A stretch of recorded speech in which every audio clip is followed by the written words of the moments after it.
Okay.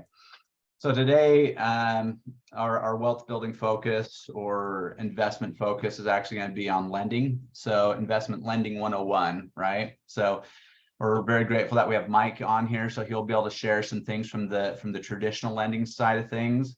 I also just want to touch base really quick on, or talk really quick on other non-conventional type ways to finance your investments. So I'll touch on those first, Mike, and then I'll let you kind of talk about the traditional financing. Sure. So a lot of times we're thinking about, okay, real estate investing sounds like a great idea, but how do I get into it? Like, if I buy a distressed property, maybe regular lending is not even going to work because there's not a kitchen in the property. Or, some of the house has been gutted. Like, how do you get into those properties? So we're not going to dive super deep into this. This is more of just a scratch the surface on some options. So hard money, okay? Hard money, private money. The first property or first lender I ever used for investing was my best friend's mom. So she had her house paid off, and I convinced her to get a home equity line of credit. She got that home equity line of credit, and it was like a 3.5% interest rate. And then she was lending me that money at 15% interest. And so she was making a 11 to 12% spread on those funds. And now that's high hard money. 15%. I mean, depending on who your private money lender is, I mean, maybe that's all they would be willing to lend at. I would say most hard money you can borrow from 8 to 12%.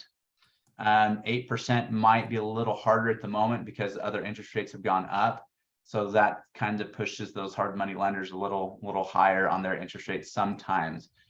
Hard money, there is no set rule as far as how it works, because this is a private person that you're just negotiating terms with them. It's like, okay, I want to borrow the money for 6 months, or I want to borrow the money for 2 years, or I want to borrow the money, I'll offer to borrow your money at 8%. They say, we would only lend our money at 10%.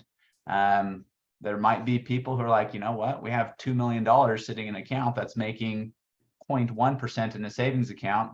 Now they can do a little bit better than that at the moment, but they might say, what, if I just had a solid 5 or 6%, I would be happy with that.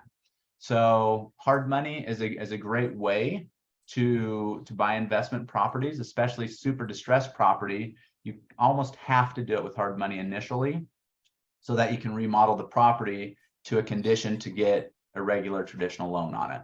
So and once again, hard money it could be beneficial depending on the scenario. If you get someone who's going to do 6% interest, it could be beneficial just to keep a loan with them forever and not ever refinance that to traditional lending, depending on the situation. And then, but if you're at 12%, you're probably going to want to long-term look for refinancing that to something traditional. Once again, your end game with that investment property is really going to determine what you look to do with your financing as well. If you're just flipping the property, just getting hard money for 6 months or so is probably sufficient, and probably just as cheap, if not cheaper, than getting a traditional loan because of all the loan fees. And you don't necessarily have to have an appraisal with hard money. But once again, there's no rules for hard money. So maybe your hard money lender wants an appraisal, or maybe your hard money lender wants to charge some origination of some sort. So you might be paying something up front. Anyway, no real set rules for hard money, but that is a great way to get into the investment game. And where do you find that hard money? It's sitting in people's retirement accounts. It's sitting in people's home equity line of credits.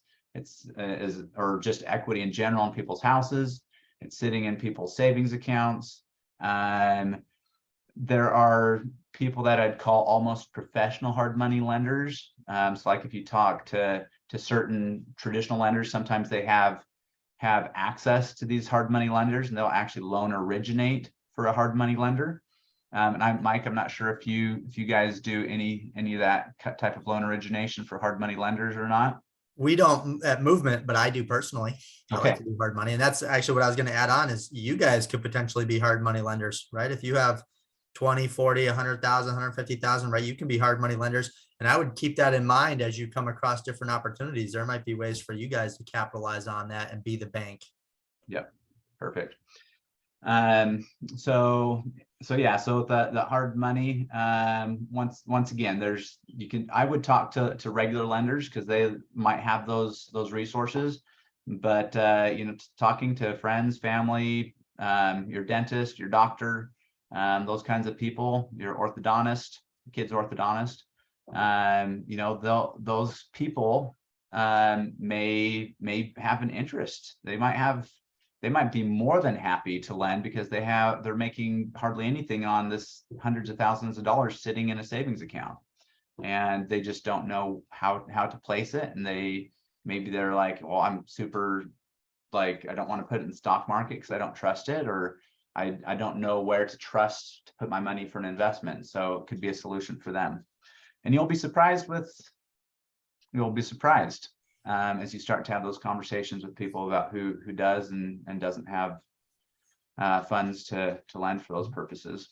So other options for financing is like owner carry. If the seller is in a situation where they can owner carry or even do a temporary owner carry. So I've done it where and we think usually owner carry, well, they have to own the house free and clear. That's a yes and no thing. Long term, an owner carry, it should be free and clear, because if someone sells you their property and they have a loan and they don't pay off that loan when they sell you the property, you're actually violating their due on sale clause. As an investor, so that's not illegal. It's just you're violating their contract agreement with their lender, but that doesn't mean their lender is going to call it due. So someone who has a loan can still carry that property for you. You just want to make sure you have that set up right. And I typically don't recommend doing those. Those are called wrap. When you do an owner carry over an existing mortgage, that you're wrapping the existing mortgage with a new mortgage from that seller. But those, I wouldn't plan on doing those for more than a couple years, just because that lender could call that loan due. And if they do call it due, they call it due by starting a foreclosure process, and then you'd have to figure out how to refinance the property so that you can pay that underlying loan off. And that's actually like owner. So there's owner carry. This wrapping is actually called buying a home subject to its existing loan. So you'll hear investors say, oh, do you do subject to, or can we buy this subject to? They're talking about, can I buy that property subject to your existing loan? So, but those are options. I've bought several that way that we've flipped. It works great for flipping, because if you're only need to do that for 6 months, if that lender wants to call it due, it's going to take them time to try and do a foreclosure anyway. You'd probably have this home remodeled and sold before that was ever an issue anyway. So there's that. Hard money. We talked earlier about home equity lines of credit. Do you have equity in your house that you could tap into? That's a great opportunity. And maybe that's, if you have sufficient, maybe that's enough to buy an entire investment property, or maybe it's just sufficient for a down payment on an investment property and get a traditional loan for something more turnkey. So with all of that, those are just a few of the financing ideas associated with investments. But Mike, if you want to talk about like the traditional, and if you want to touch more about the hard money, you can too, but the traditional, like how it works for buying an investment property, maybe a single family, a duplex, a fourplex, how house hacking works into that, buying a second investment property or whatever. If you just want to spend a few minutes on that. Yeah, sure. Yeah. I mean, there are a lot of hard money options. Just to add on to what Jeremy said. I like to be the bank. I've profited very well from being the bank. You usually have a very good equity position. Your loan is secured, which is a huge thing when you're lending money. So I would just keep that as an option for yourselves when you guys are talking to people. There may be ways for you to translate that into a good profit.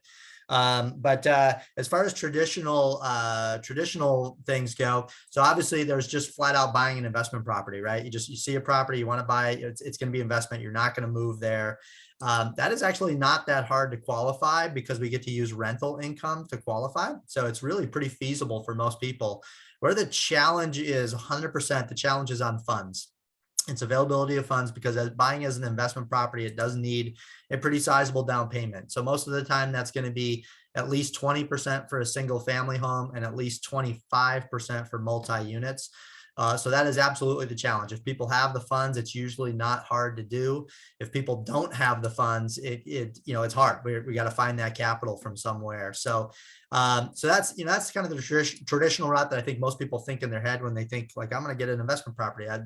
They see an opportunity and they want to buy it. Little more non-traditional route would be to sort of acquire a property, live in it for a while, and then acquire another property and move out of the first one. And now your first one becomes an investment property. That is a fantastic method, and a method I think is more feasible. That's how most people, I would say, get their first investment property, is by moving out of a home that they did live in. The advantages of doing that are that you acquire that first property with a lot of times with very little or no down payment, certainly not 20 or 25%. You also get better terms as a primary residence than you do on an investment, right? You're getting primary residence rates, better loan options and things like that. But you can eventually vacate that property and turn it into a rental. And now when you buy your next property, you're still doing it as a primary residence. So it removes that need for the big down payment. You're still retaining those better terms with rates and things like that. And so that's a little bit more of, I think the house hack that you'll hear a lot of people talk about is buy a duplex, triplex, fourplex first, live in it for a little while, and then buy your single family after. And now you have an investment multi-unit property without having a large down payment requirement. So I would say that's great. And you could continue to do that, right? As life goes by, if you wanted to continually move, you could keep doing that. Does that make sense? Everybody have any questions on that stuff? Carol, Michael? No? So Mike, I do have a question on the multi-unit option. Yeah. So if you move into or buy a multi-unit as a primary, how many units could you buy? Is that limited to up to a fourplex? And are the down payments different for that as a primary residence versus if I was buying just a single family? Is that? Yeah, great question. So to buy a multi-unit in the residential mortgage world, which is what we all live in, right, and what we're spending most of our time in, it's a maximum of 4 units. Once you go to 5 and above, that becomes a commercial loan. Whole different set of rules. You're going to find very few small down payment stuff. It's definitely a different world, different ball game, almost like hard money to some degree. So that's commercial, but let's stick to residential for now. So 4 units.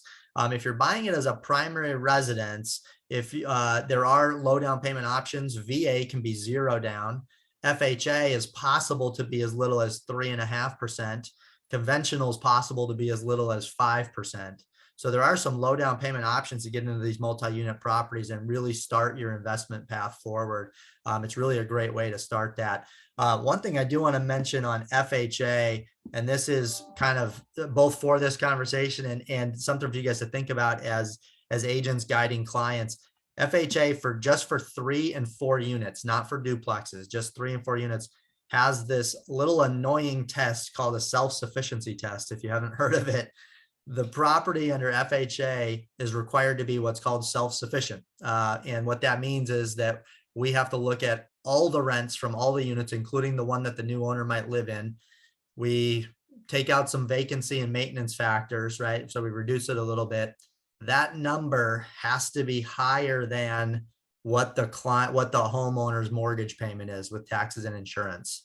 If the property does not pass that test, we can't close the loan, and it has nothing to do with our client, has nothing to do, right? It's just a self-sufficiency test. So what we find these days, based on where prices are, rates are, and rents are, is that even though FHA technically allows a 3.5% down payment, realistically, unless you hit an absolute home run on a property, you're not going to be able to qualify as a home buyer for FHA unless you're putting down probably 15 to 20%.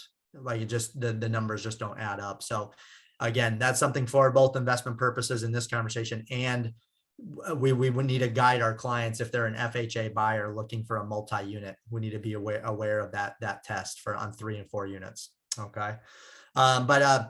Yeah, units. So there are low down payment options to start with a multi-unit property.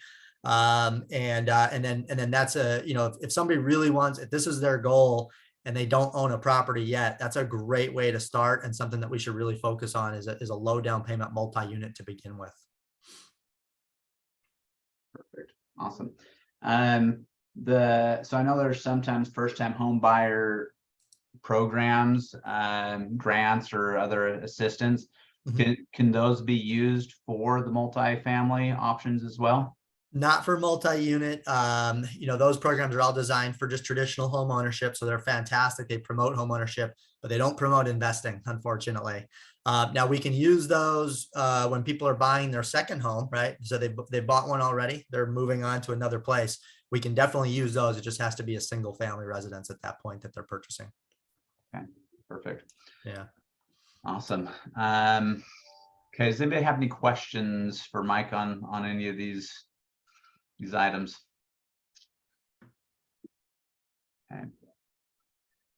One other thing I would just mention real quick, like I mentioned at the beginning, the challenge for investors is always the availability of funds, right? You kind of need money to make money. And so you want to maximize your return on those funds. And so as you're talking to investors, while it may look attractive on the surface to just put a massive down payment down, right? Sometimes people, they want to pay cash maybe, or they want to put down hundreds and hundreds of thousands. If they have an aggressive mindset, if they have an investor mindset, they may be much better off to do something closer to the minimum down payments on their investments, right? Do 20, do 25%, and take the rest of those funds and translate it to another property, right? And that's how you can really maximize what they're doing in life. It's not always the best thing to have a huge down payment or even a free and clear property. In fact, I've had a lot of conversations with investors they call me and they're like, I'm ready to pay off my rental property. And I'm like, well, we should probably think about that, right? Because from a tax standpoint, when you have a rental property, you have to remember that you're bringing in income now, right? And what happens to income? It gets taxed. So as an investor, you're probably better off if you can choose where your debt is, right? Now it's great to have no debt. If you can have no debt, fantastic. But if you can choose where your debt is as an investor, you want debts against your businesses and against where your income comes in. So my personal opinion would be you probably don't want to aggressively pay down mortgages on rental properties, at least not while you're in the prime of your life, right? Like Jeremy would be a good example of that, right? He's got a great portfolio. I would not recommend paying those down aggressively yet. Later on in life, when you're 50, when you're 55, 60, 65, 70 and looking for a more relaxed lifestyle, that's a great thing. But right now, while you're making good income, you want to reduce your tax burden, and those debts help you do that. You're better off to, in my opinion, to invest that money elsewhere rather than reduce the debt. Does that make sense? Yeah. Yeah. And also from just a general leverage standpoint, right? So, I mean, if you have $100,000, you can, we'll use a bigger number. You have $200,000, you can buy one $200,000 property, and then you gain appreciation on one single property, or you leverage that out and put $50,000 on 4 different properties. Now you have 4 properties gaining you that appreciation over the next, years as well. So absolutely. 3 or 4 properties that have some measure of debt against them are more than likely going to be performing better than one debt-free property. Yeah, absolutely. The really wealthy people are always leveraging other people's money, right? They're not, it seems like, oh yeah, Warren Buffett, he probably just pays cash for everything. Well, probably not actually. He's probably leveraging funds all over the place to maximize his returns and give himself the best investment opportunities. Awesome. Well, Mike, thank you so much for sharing with us today. Can I add to some of Yeah.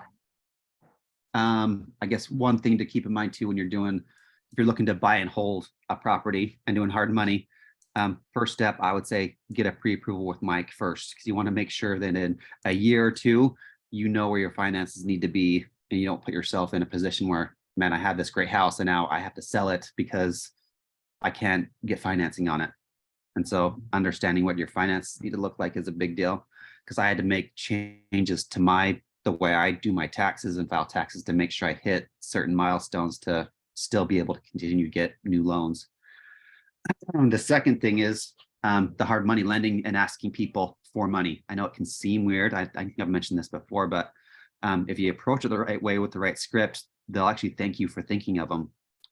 Just talking to them, say, hey, I got this investment. I'd rather give my money to a friend and pay you interest than to give it to these other private money guys who do it all the time. What do you think about XYZ interest rate? We'll do it for a term of 3 years or whatever. And a lot of people have thanked me for thinking of them and want me to talk to them again in the future if something else comes up. So don't be afraid to ask people to essentially give them money. Even though you're getting it from them, you're essentially giving them like $1,500 a month, $1,000 a month in interest. So they'd appreciate that. Yeah. Great point. And when you think about planning for the future as well, one other thing I would add in is probably the biggest challenge that people have in their lives when they're trying to qualify for more and more, better financial situations and better financial products is it's not the mortgages that hold them back in the properties. It's actually the other what I would call little debts, right? It's having multiple car payments, right? 2-3 cars. It's having a lot of credit cards. It's having student loans. Those are the things you want to work on. And like Aaron said, you want to plan for that, right? We want to plan to reduce that debt, because that eats into your purchasing power way more than properties do. And I also appreciate that, Aaron, what you said about, looking at your financing option, your end game, because especially as independent contractors, right? I mean, our tax situation, like from year to year, can vary, and the way you provide your write-offs and whatnot to your accountant, even though you make good money, can make it so you're not financeable because of the way you write things off. And so having those conversations with a good lender up front is definitely key and valuable. And once again, I mean, so like Aaron said, you wouldn't want to have to sell a property because you have hard money on it, or you don't have a long-term financing plan. Because if you're on hard money and you're paying 10, 12, or even 15% interest, it's really hard to have positive cash flow on a rental when you're paying that high of interest on a property. So, so for that long-term game, getting into the lowest interest rates that you can with traditional financing. Unless you have a private money lender who's going to lend you at a super low interest rate. So. All right, guys. Well, I think we hit some really good points here today. Is everyone good here, or any final questions? Okay. All right, I'm gonna